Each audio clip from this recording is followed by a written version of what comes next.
Improvisasi klinis merupakan suatu proses produksi musik secara spontan dengan menggunakan elemen-elemen musik seperti melodi, harmoni, ritme, volume, timbre, dan form untuk menghasilkan pengalaman bermusik yang terapeutik bagi klien dalam suatu sesi terapi musik, sehingga kebutuhan dari klien dapat terpenuhi. Improvisasi klinis ini dapat menjadi sarana komunikasi nonverbal, sarana mengekspresikan diri, dan juga sarana untuk membentuk identitas diri dari klien.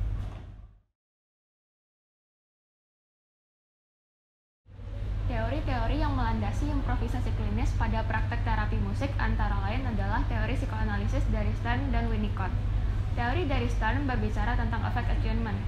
Dalam improvisasi klinis, efek attunement merupakan proses penyesuaian dari terapis terhadap klien, bisa ritme, intensitas, atau elemen musik lainnya, untuk membangun koneksi yang positif. Melalui koneksi yang positif inilah, klien dapat membangun sense of self-nya dan berkembang dengan baik. Kemudian, teori dari Winnicott berbicara tentang unsur play atau bermain yang juga ada pada improvisasi klinis. Menurut Winnicott, melalui bermain, seorang anak dapat mempelajari segala sesuatu, karena bermain itu merupakan elemen yang natural dan universal dalam diri seorang anak. Dan dengan demikian, tentunya bermain atau play dapat memfasilitasi perkembangan dan kesehatan anak. Berdasarkan improvisasi yang telah saya lakukan dengan rekan saya dapat melihat bahwa ada perubahan secara musikal dalam improvisasi kami selama satu sesi terapi musik. Pada awal sesi, kami masih kurang nyaman dalam berimprovisasi karena masih belum begitu menguasai tekniknya dan kami dipenuhi oleh rasa takut salah. Sehingga akhirnya improvisasi yang dilakukan sangat kaku dari segi ritme, melodi, ataupun harmoni yang digunakan. Contohnya seperti penggunaan chord yang hanya berputar pada 1, 4, 5, kemudian juga ritme yang tidak berubah dari awal sampai akhir improvisasi. Namun, pada pertengahan sesi, kami mulai menguasai dan lebih berani dalam mempraktekkan teknik improvisasi, sehingga tingkat eksplorasi musikal kami pada instrumen yang digunakan semakin meningkat. Peningkatan ini dibuktikan melalui adanya fleksibilitas dalam improvisasi kami.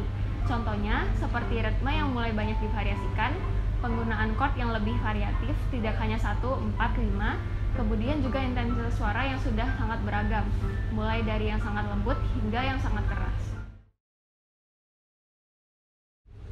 Selain itu, saya juga dapat melihat adanya perubahan dari segi dinamika dalam improvisasi kami.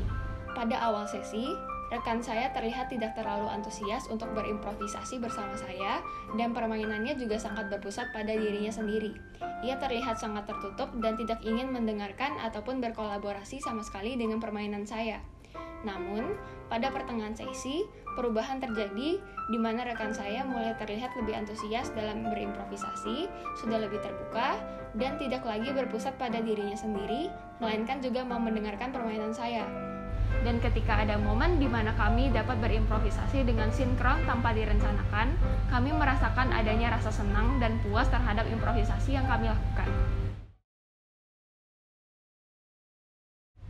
Improvisasi yang saya lakukan bersama rekan saya dalam beberapa minggu ini berbeda dengan improvisasi klinis, meskipun keduanya sama-sama mengeksplorasi elemen-elemen dari musik. Perbedaannya terletak pada tujuan dari improvisasi itu sendiri. Improvisasi yang saya lakukan adalah improvisasi musikal, pada umumnya yang bertujuan untuk meningkatkan musikalitas dan kreativitas saya dalam bermusik. Sementara, improvisasi klinis dalam sesi terapi musik bertujuan untuk menciptakan pengalaman musikal yang sifatnya terapeutik bagi klien, sehingga kebutuhan klien dapat dipenuhi.